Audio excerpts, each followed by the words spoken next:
With the technical difficulties of a solo recording start, I didn't realise the mic was muted until the editor magically appeared on screen. Classic, I know. So here's what was actually going on. I dug out an old project that I was suddenly inspired to start again, but a few changes, of course, because apparently I can't just follow my own notes. After that, I started counting stitches in the pattern, working on how the scale needed to change, and then double checking how many stitches I would need with the new scale. Basically math, but making it crafty.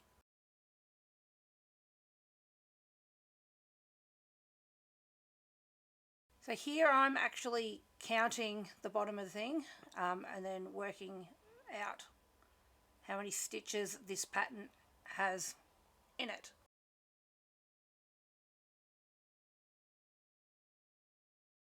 One, two, three, 4, 5, 6, 7, 8, 9, 10.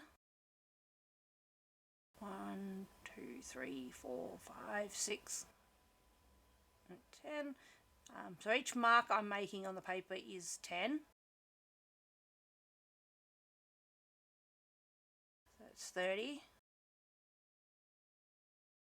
40,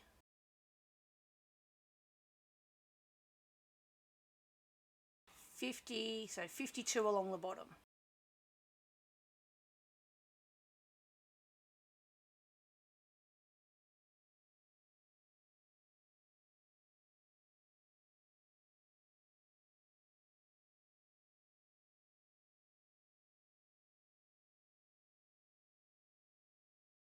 That's 10.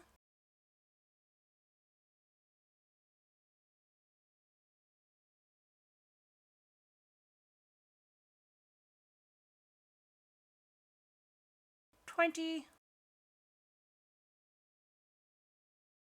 30,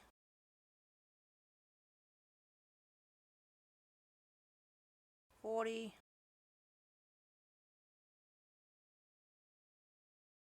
50,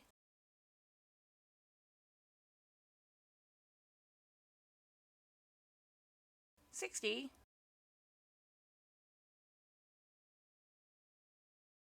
70. Just writing down the numbers down the side to keep it on my piece of paper.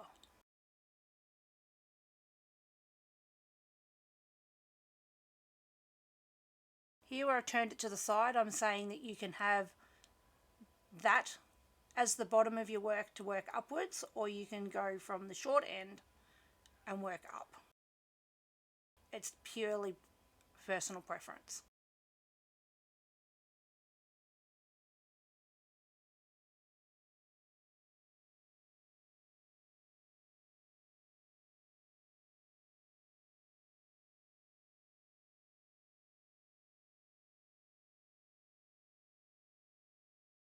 So with the second sheet, I'm actually counting a group of 4 squares as 1 stitch. And that'll be my new scale for the project that I'm working on in this video.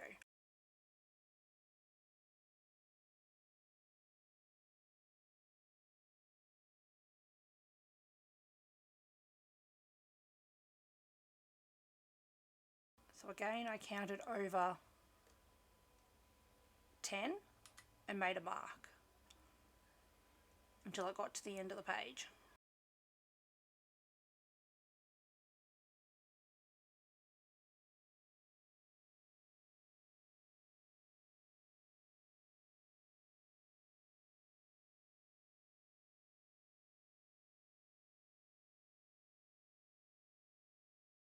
Repeating the process up the long side of the page.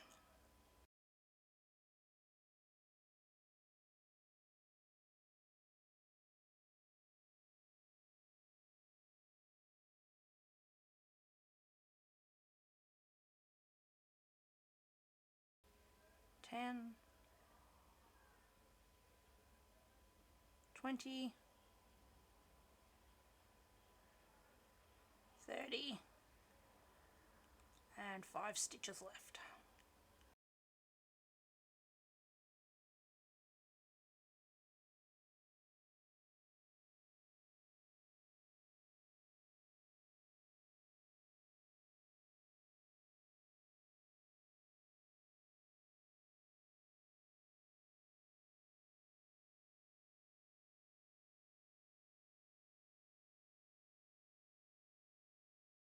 Then came the fun part, picking out colours. I went digging through my scraps and pulled together a few shades that actually worked pretty well together. That kind of use what you got moment that makes the project feel more personal. So here I've got just a scrap piece I started with the original pattern just to see what the colours look like together. So I've got a brown, a white, a green and a blue. We've looking at putting the green on the diagonals that will make a secondary pattern. I'm just pointing out there, and then the bit that I'm pointing out now I've decided to make brown, and then in the center I've decided to make the blue, and that'll make a motif in amongst your patterning. And then these pieces will make a secondary pattern which will also make a motif.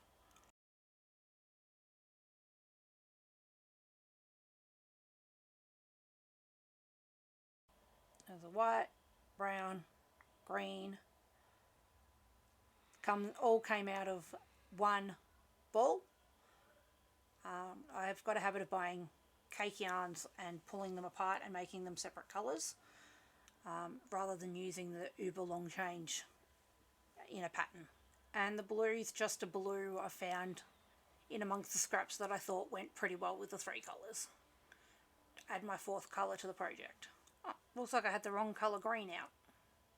Well, not the right colour green, but the wrong ball of green. So I've just dug that back out of my basket.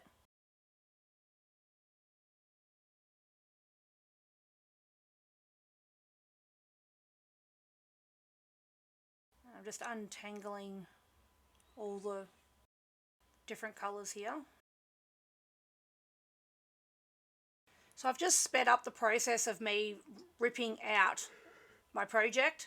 I thought you'd like to see the process, but you didn't need the boringness of the 10-minute process that it was.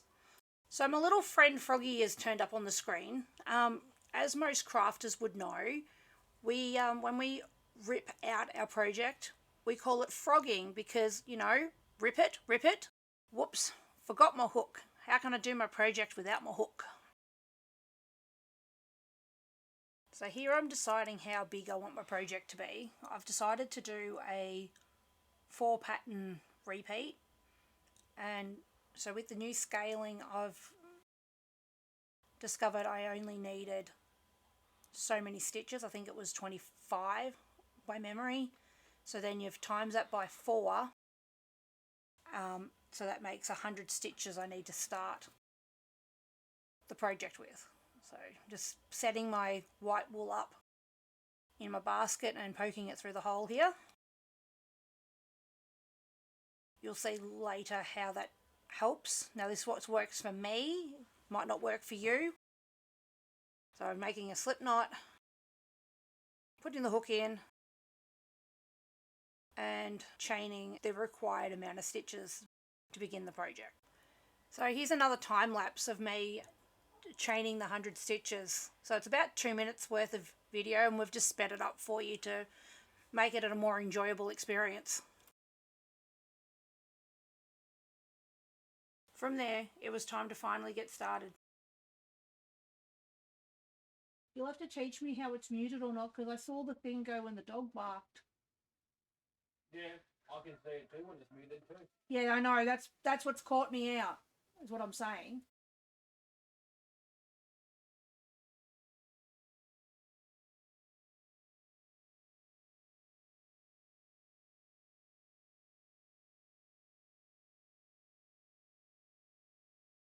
So I need this colour for the next one. So I just chain up one, make one,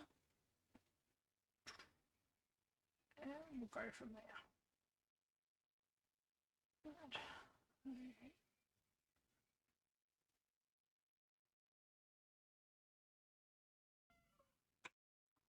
Grab my colour I want to use.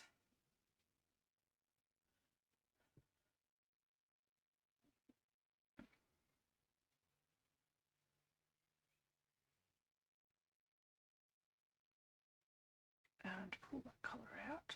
Yoink. And grab a hold of that one. And we need to make 2.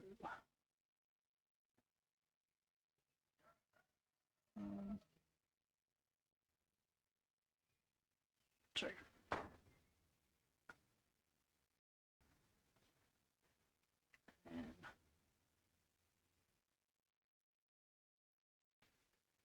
And what else will go?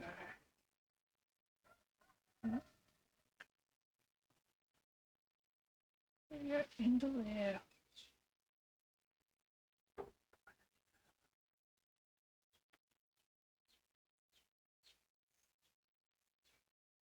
There. Bit harder with a bigger needle, but I need the bigger needle to wrap around the bulk of wool that I have carrying along with me. Might do it the other way that I do it then. So that one in there. And you go up. Then we change our colour.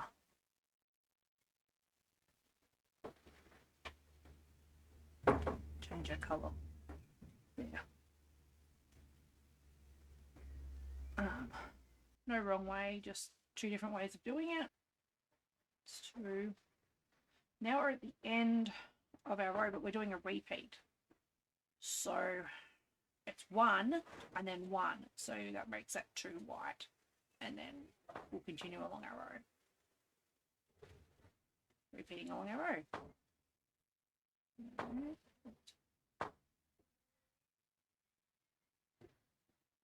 1 for the end, 1 for the start.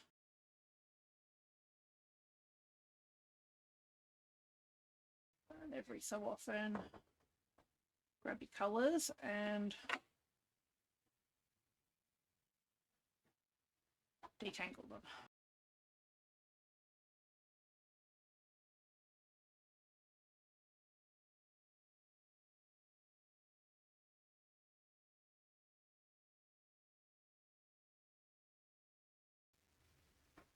One for the end, 1 for the start, and a little bit of detangling.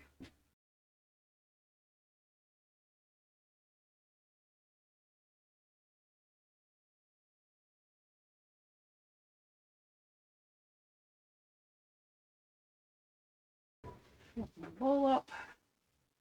Makes it a little bit easier to untangle. And there we have it.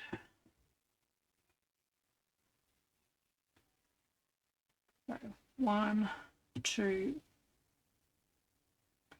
back to the start of my colourway.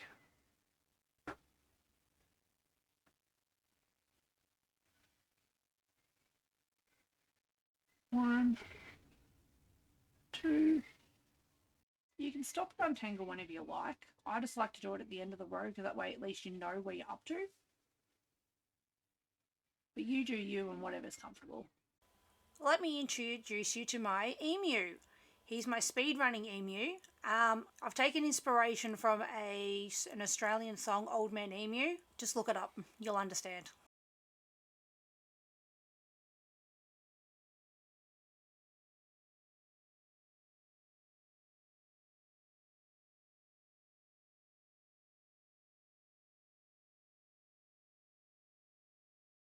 Two. And white for 2. And we're back at the start of the row, which means for me, I'm going to untangle my wool.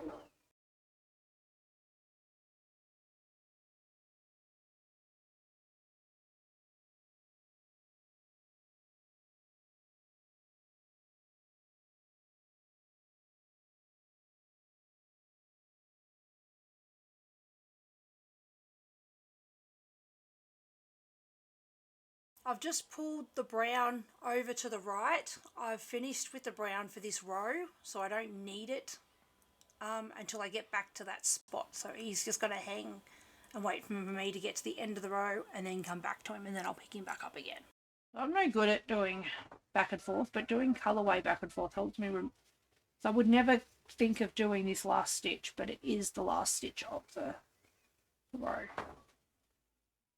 Now the next color I want is not white, it's green. I'm not colour fancy, but that does not look like green to me. So we wrap the green up, pulls the white up.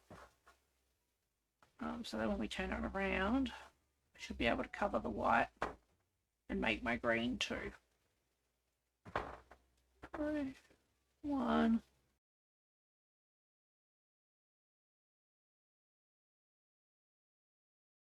This is where we pick our brown up again. Can't find it. There it is.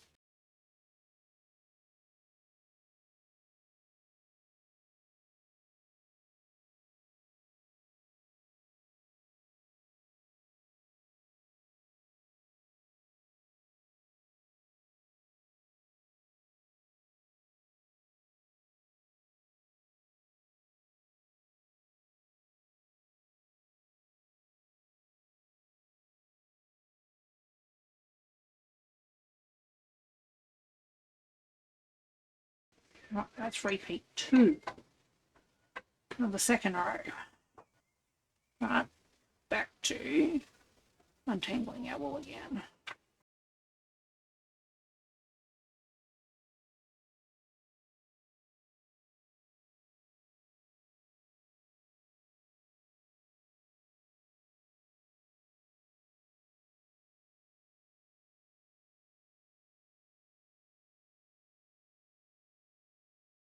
I very rarely muck my colours up. That's not too bad.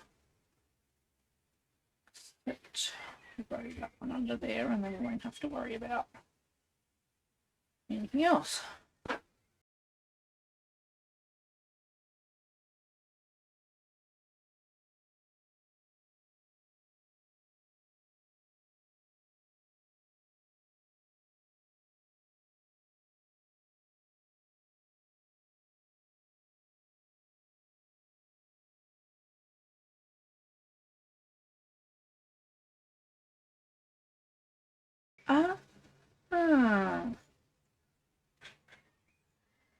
I've made a mistake. I knew there was a mistake happening up here somewhere, and I found it back here. So we've got 1, 2, 3, 4 browns. 1, 2, 3, 4 browns. 1, 2 whites. I've done 3 whites. Froggy time.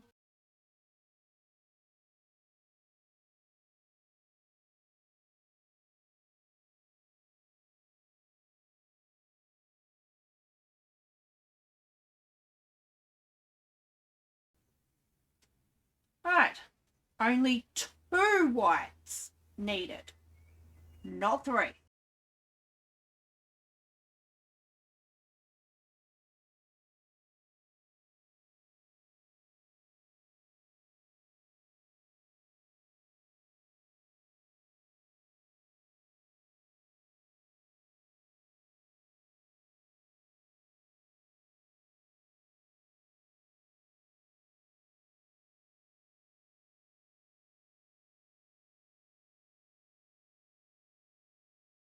I don't like finishing completely on an end, so I'll just pull that in a bit.